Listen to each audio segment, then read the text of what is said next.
ការស្ដាប់អត្ថបទការផ្សាយពាណិជ្ជកម្មក្រុមហ៊ុនជីកសិកម្មយើងខ្ញុំសូមជម្រាបដល់បងប្អូនកសិករទាំងឡាយឲ្យបានជ្រាបថាក្រុមហ៊ុនយើងខ្ញុំបាននាំចូលជីគ្រប់ប្រភេទពីបរទេសជីទាំងនោះសុទ្ធតែល្អលេខ1នាំចូលពីប្រទេសកសិកម្មធំក្នុងតំបន់ហើយត្រូវបានជ្រើសរើសសមស្របតាមសភាពដីកសិកម្មរបស់ប្រទេសយើងដូចនេះដើម្បីជួយបង្កើនទិន្នផលដំណាំស្រូវ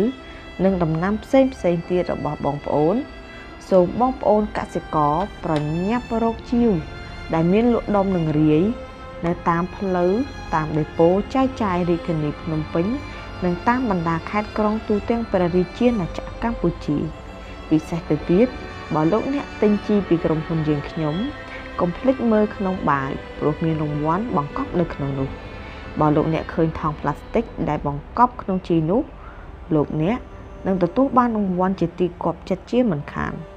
រង្វាន់គឺប្រាក់ដុល្លារពី$1ដល់$100សូមបងប្អូនប្រញាប់រួសរាន់ឡើង